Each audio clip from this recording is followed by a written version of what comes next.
Hi friends, ரீசெண்டாக நாங்கள் பச்சையம்மன் கோயிலுக்கு போயிருந்தோம். கோயில் ரொம்ப நல்லா அழகாக இருந்துச்சு பார்க்குறதுக்கே. அந்த மெயின் ரோட்டில் அந்த அம்மன் இருப்பாங்க, பச்சையம்மன் சிலை. பிகாஸ் கோயில் கொஞ்சம் உள்ளே இருக்கிறதுனால அந்த அம்மனை ஐடென்டிஃபை பண்ணிட்டீங்கன்னா உள்ளே போயிடலாம். அதே மாதிரி இந்த கோயில் வந்துட்டு மலையை ஒட்டி தான் இருக்குது, தனியாக இருக்குது கோவில். மூலஸ்தானத்துக்குள்ளே எல்லாம் ஃபோனை அலௌடு இல்லைங்க, அதனால சுவாமியை காட்ட முடியல. பட் ஆனால் கோயிலை சுற்றி காமிக்கிறேன். அது ரொம்ப நல்லா இருக்குது. எக்ஸ்பீரியன்ஸ் ரொம்ப நல்ல எக்ஸ்பீரியன்ஸுங்க. பச்சையம்மன் கோவில் அங்கே வாழைப்பந்தல்லையும் ஒரு பச்சையம்மன் இருக்குது. நிறைய பேருக்கு அங்கே கூட குலதெய்வம் இருக்கும். பட் ஆனால் இங்கே கூட நிறைய பேர் வந்து கும்பிடுறாங்க. பட் ரொம்ப வருஷமாக இருக்குன்றாங்க. பட் நான் இப்போ தான் பார்க்குறேன்.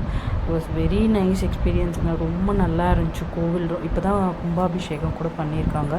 அங்கே மூலஸ்தானம் பார்த்துட்டு அப்படியே பிரகாரம் சுற்றி வரும்போது கணேஷா, முருகர், துர்க்கை அம்மன் எல்லாம் இருந்தாங்க. அதெல்லாம் பார்த்துட்டு அப்படியே வெளியே வந்துட்டோம். எப்படியோ நாங்கள் க்ளோஸ் பண்ணுறதுக்கு ஒரு 10 minutes முன்னாடி தான் நாங்கள் போனோம். பட் எப்போவுமே ஓப்பனில் தான் இருக்குமா.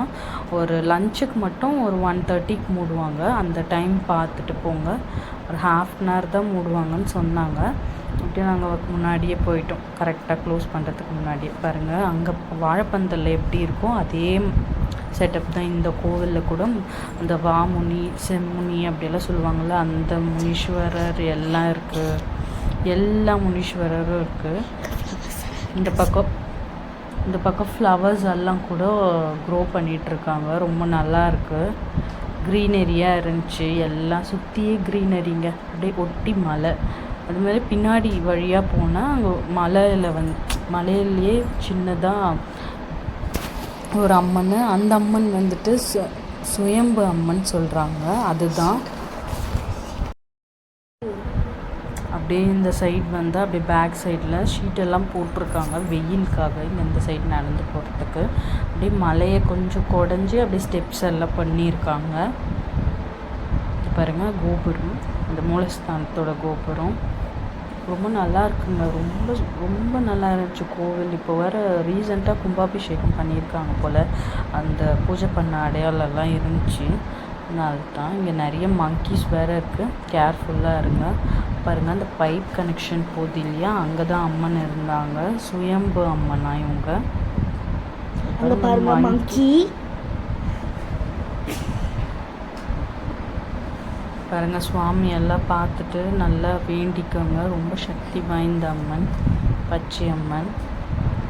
இங்கே கூட நிறைய பேர் வராங்க. பட் ஆனால் இது ரொம்ப உள்ளே இருக்கிறதுனால பஸ் ஃபெசிலிட்டிஸ் எல்லாம் இல்லைங்க இந்த டெம்பிளுக்கு.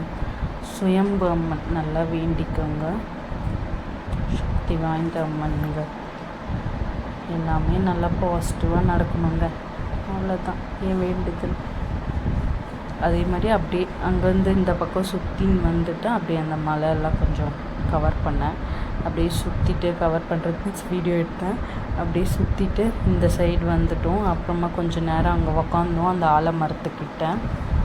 ரொம்ப நல்லா இருந்துச்சுங்க அந்த ஆலமரத்துக்கிட்ட. எங்கள் குட்டி பொண்ணு பாருங்கள், என் ஹஸ்பண்டும் என் பெரிய பொண்ணும் கணேஷா கிட்ட தோப்பு கண்ணு போட்டாங்கன்னு அவளும் ட்ரை பண்ணுறா அதை.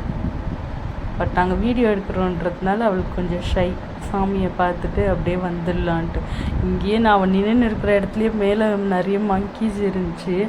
நானே ஃபாஸ்ட்டாக எடுத்துகிட்டு கூப்பிட்டுன்னு போகலாம் அப்படின்ட்டுங்க. கண்டிப்பாக இந்த கோவில் ஒன்ஸ் விசிட் பண்ணுங்கள். இது வேலூர் சைடில் இருக்குது. பாலம்பாக்கம் என்ற ஒரு கிராமத்தில் தாங்க இருக்குது இந்த கோவில். ரொம்ப நல்லா ப்ளசண்ட்டாக சூப்பராக இருந்துச்சு இந்த கோவில். கண்டிப்பாக ஒன்ஸ் இந்த சைடு வந்தீங்கன்னா விசிட் பண்ணுங்கள் பச்சையம்மன் கோவில். தேங்க்யூ ஃபார் வாட்சிங். Thank you so much.